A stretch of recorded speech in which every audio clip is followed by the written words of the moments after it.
Feeding tube, tons of daily medicine, and being immobile. Does that sound like a way you would want to die? Most people would say no, and they would say that they would want to have control over their death. Dying should not be a slow, drawn-out, long process. With physician-assisted suicide, death for those who are terminally ill and do not have much longer to live would be a lot smoother and give them a sense of control.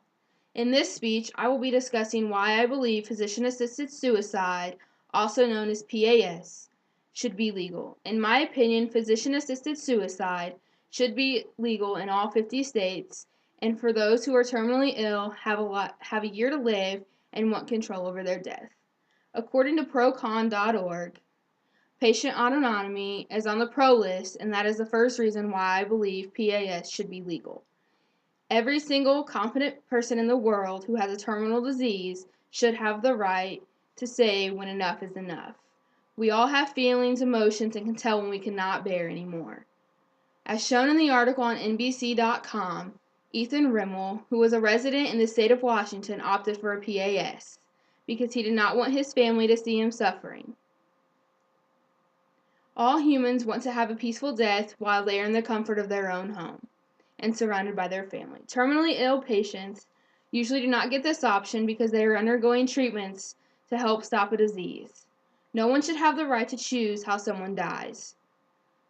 If a person prescribes the lethal drug to the patient, they can have it filled, keep it in the safety of their own house, and until they're ready to use it, keep it there. Then, when they are ready to take the drug, they know that they can have a peaceful death surrounded by their family. Everyone has a right to a peaceful death. Now that I have discussed patient autonomy, I will move on to palliative care. According to the HastingsCenter.com, palliative care should be a part of standard care for terminally ill patients. If palliative care is no longer working to keep the patient comfortable, why should they have to live in pain and suffering until our body decides to shut down? They should be given the option to have a PAS simply because no one deserves to live in pain and be miserable, especially if things like this can be prevented. Only 2 states in the United States offer PAS, and that would be Washington and Oregon. It has been shown that some doctors, after palliative care is no longer working, aid their patient in death. According to the article that can be seen on CNN.com, physician-assisted suicide is going to happen regardless of whether it is legal or not. So what is the difference whether it is legal or not? Some doctors believe that it is their job to let their patients die in the way they want to, and they feel it is their duty not to let their patients suffer. Now that palliative care has been discussed, I will move on to end-of-life suffering. End-of-life suffering could be avoided with PAS. People are forced to suffer at the end of life because physician-assisted suicide is illegal in 48 states. To me, it is morally wrong to make someone suffer and go on with their life if they do not wish to live. For my visual aid, I found a chart that shows that 49% of Americans say PAS is morally acceptable, and that 7% say that it depends on the situation or it does not matter to them. And here's the chart, and the top line shows the 49% of Americans that think that PAS is morally acceptable, and the bottom line shows the 7% that say it depends on the situation or that it does not matter to them, and the middle line is the people that find it completely morally unacceptable. Another statement that can be found on procon.org is as stated.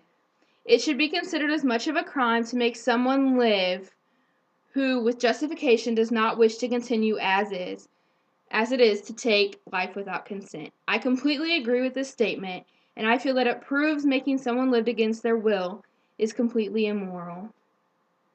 Making anyone suffer because of a terminal disease should be illegal. How would you feel if you were unable to do anything for yourself, in unbearable pain, and living in a nursing home? Would you want to continue living like that? Or would you want to have the choice to end it all and die peacefully? Making a person suffer should be against the law. In conclusion, I feel that physician-assisted suicide should be allowed if you have a terminal disease, have less than a year to live, and you are mentally competent to make that decision. No one should be forced to live in a way that they don't want to, and if they are in unbearable pain. I know a lot of people do it because they do not want to see their families. They do not want their families to see them suffering, or they do not want to feel like a burden to their families.